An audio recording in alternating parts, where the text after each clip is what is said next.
So I went back and reread a couple of chapters of Tokyo Ghoul that focused on Pineapple, or if you know him by Seidou. And as in my latest review I did around Sunday or Saturday, I forget which day it was, I didn't really talk much about when it came to Pineapple and his new Kakuja mask. And so with this video, I want to talk about a couple of things, some foreshadowing, the tarot card, along with my thoughts on some of the things that's currently going on in Tokyo Ghoul. So this is a discussion video. So this is not really a review. This is not a review. This is just a discussion talking about certain elements of the storyline of Tokyo Ghoul. It is going to be a mix of different content throughout the entirety of Tokyo Ghoul when it focuses around Seidou or Pineapple. And so if you're not currently up to date with Tokyo Ghoul Re, I recommend you do not watch this video because this will spoil you. So moving on, I'm messing with a pen right now because I got my thinking cap on. I went back and decided to just, look up some tarot cards because I was getting kind of interested because I know about the tarot cards, I've seen the tarot cards, I've seen them on certain characters, I've even pointed out some tarot cards. And of course, I missed quite a bit of tarot cards when it comes to Tokyo Ghoul. And so, I decided to look back at some chapters of Seidou. Before he died, so to say, in part 1 and became Pineapple, I went back to the part to where Seidou was writing his letter, his testament or whatever, his letter that would let his family or whoever he signed it to know what he would think after he's dead. And if we remember on the letter, it says, I don't want to die. Well, it was chapter 123 that I'm talking about right now. Chapter 123 of Tokyo Ghoul. In that chapter, you see a majority of it is focused on Seidou, or Pineapple, and you see how on the letter, this big letter says, I don't want to die, and if you go further on that, you'll see him start to cry. And when you see Pineapple crying, you see the number 15 on his cheek. And so, instantly when I saw that, when I went back to read that chapter, because I wanted to talk about Seidou today, and I went back to read chapters, I noticed that. I'm like, okay, so what's 15 again? Because I'm not very fluent when it comes to the tarot cards. I don't know what each individual tarot card is. So I went, to Wicca, and I tried to figure out, what number 15 was. Kind of found out that number 15 was the devil. And then a couple of my friends that also love Tokyo Ghoul, they gave me a couple links to the Fool's Journey that talks about the Fool's Journey throughout the different trials and tribulations of tarot cards and stuff like that. Come to find out that it's kind of weird how tarot cards can actually spoil the entirety of Tokyo Ghoul. See, I'm going to have the link in the description for you can actually go and check for yourself. It's called The Fool's Journey, and if you read it from start to finish, you can represent the Fool as Kaneki and his journey throughout the entirety of Tokyo Ghoul. Now, of course, this is probably not any new knowledge for the Tumblr people or, I guess, Facebook or even, hardcore fans of Tokyo Ghoul that's been around for a long time. Most likely already know this information for quite a while now. But I know there's quite a bit of Chibits that, watch my reviews and don't really know much about when it comes to the tarot cards or the different symbolism or the meaning. So I'm decided to make this video kind of focused on that, letting the tarot cards become more aware to you fellow Chibits, and also focus some conversation topics on these tarot cards. I might actually make more videos specifically talking about each individual character in their tarot cards in the near future. It depends on how this video goes, but majority of this video is going to be focusing on Seidou and about his tarot card. So now that I've given you that link to the Fool's Journey, which, like I said, that Fool's Journey kind of spoils Tokyo Ghoul. If you read it from start to finish, you'll realize the things that kind of go on for that kind of, symbolize what's going on in Tokyo Ghoul right now, throughout part 1 and part 2 right now. And it's weird. But the thing is, okay, Seidou got the card number 15. And I'll have the picture on the screen for you to see for yourself, the 15 on his cheek. It's tears. And in this picture, it's 15, the tarot card 15. So when I looked it up, it was called the Devil. The tarot card, the Devil. And so I looked it up and tried to figure out, okay, what's the Devil about? I mean, I know what I've heard of the Devil. We've all heard of the Devil. I was just like, what's tarot card Devil? Getting to find out, the Devil tarot card is kind of like inner agony, or I guess self-bondage and stuff like that. And when you kind of find out these characteristics of the Devil Tarot card, it really correlates with Seidou's character, currently what is going on right now in Tokyo Ghoul Re. And it's scary how a tarot card, if you notice it very early on in Tokyo Ghoul, it can actually spoil the outcome of what you can possibly expect in the series. And it's strange because it's a weird type of way to foreshadow events, because when we think of, foreshadowing, we usually see, I guess, some form of conversation or a character stop talking, some obvious foreshadowing. But when it comes to Tokyo Ghoul, the way Ishida writes his manga, he writes it based off of, symbolism, along with using tarot cards as a way to foreshadow events with characters. Like, Kaneki's breakdown, to along with, Pineapple, the tarot card 15, and then one of the recent tarot cards on Pineapple was tarot card number 6, the Chariot. And that tarot card was in the chapter where Pineapple put his finger in his mouth and you saw, the 2 fingers come up. I had it as a thumbnail. in Tokyo Ghoul. I didn't even realize it, but his hand made the number 6 Chariot tarot card. And I'm like, holy shit, when I found that out. I looked that one up, by the way. I didn't discover that one. I looked that one up.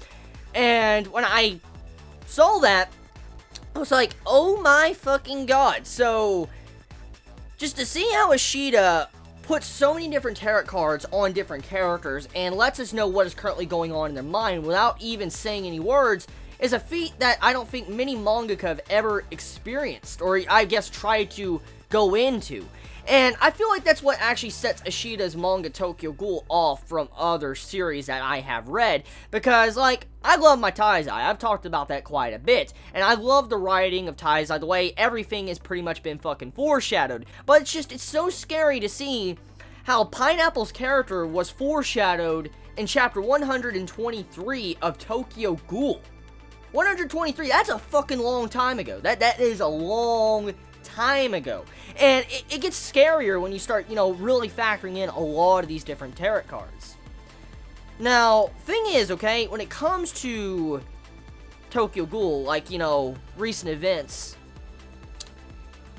I have to say, I'm a big fan of the way Ishida does this.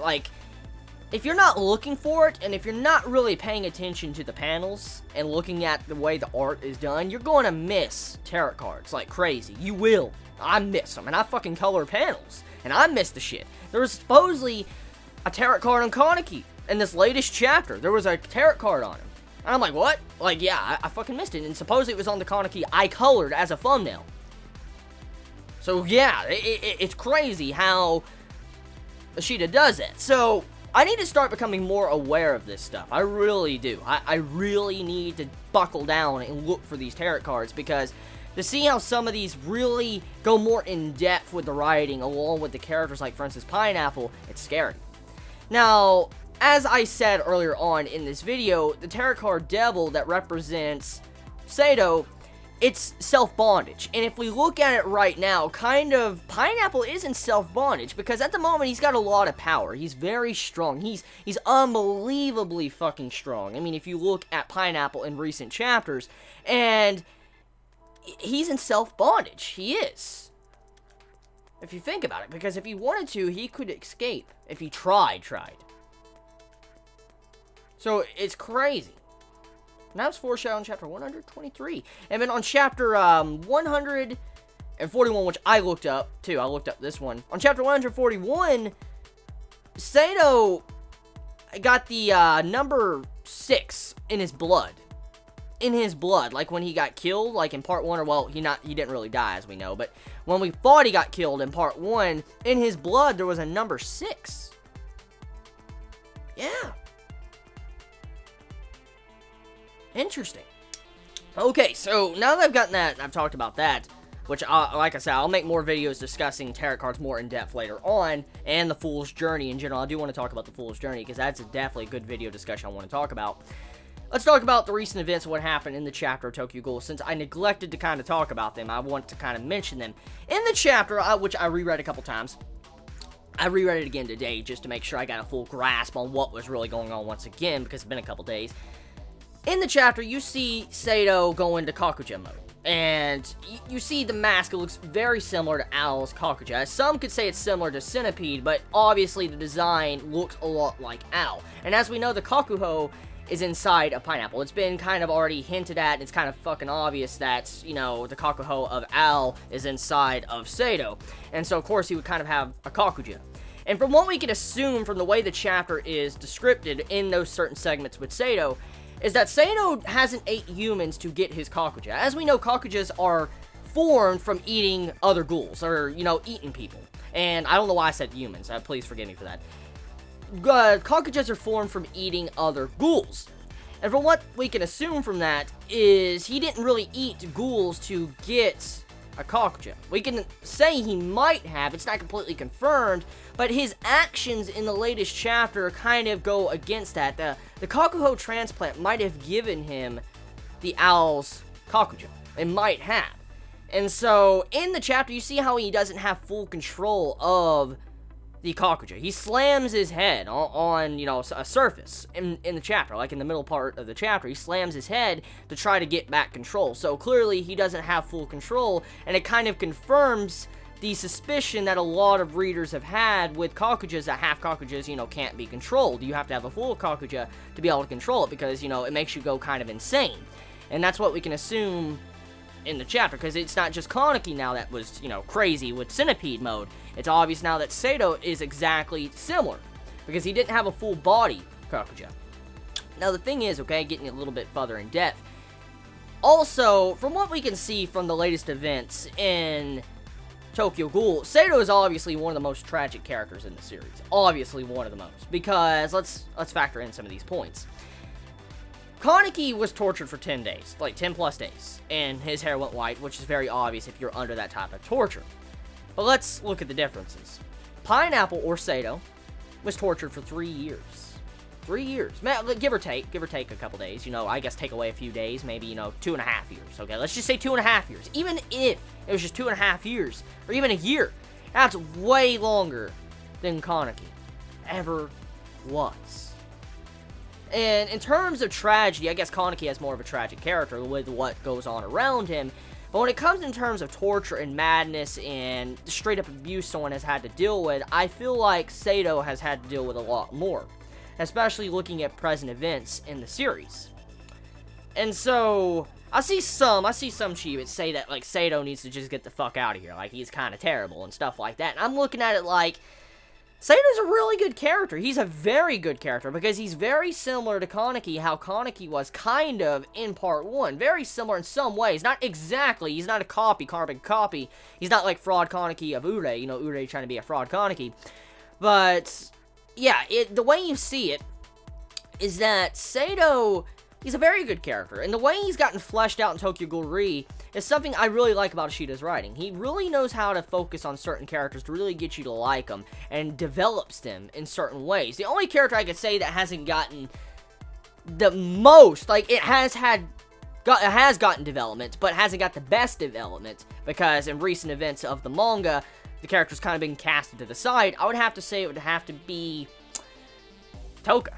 I mean, Toka's a good character, don't get me wrong. I mean, she's nothing wrong. I don't hate her. It's just, in terms of comparing Hinami, Psycho, well, Psycho doesn't have the most development at the moment either. So she's still a mystery, but she's only been around for like 30 chapters. So, comparing that to 100 plus chapters with Toka, you could see the difference. You can weigh the difference. So, thing is, okay, when it comes to the characters, Ishida does a very good job of handling development and focusing the core development of different characters along with Kaneki's throughout the entire series. I think the main development that characters get is through the tarot cards. I really do. It's not mainly obvious development. You mainly get the development through the actions and panels that have no words, or the tarot cards on the represented characters. So, yeah, that's my thoughts on that. Got a little bit off topic for that, but I guess the main focus is still the same, since I was still talking about tarot cards and, you know, stuff like that. So that's about it. I mean, I just wanted to talk about Seidou. Wanted to talk about his Kakuja, my thoughts on it, and how he's losing control, how it's very similar. Maybe his Kakuho is transplanted with the Kakuja, and he hasn't ate ghouls. And that's my thoughts. Tell me your thoughts. How do you feel about the tarot cards? And if you're, like, you know, a manga reader and did not realize the complexity of the series, please let me know. I want to hear your thoughts on that. And long-time manga readers that already knew about all this, don't kill me. I'm doing some research. I'm getting as much research as I can. I'm actually going to be rereading Tokyo Ghoul very soon. I need to reread it to just see the glimpses at the tarot cards, because there's a lot to learn from this series if you look at. So tell me your thoughts. Love you all so much. You have a wonderful day or night wherever you live. Please be safe. Chibi out.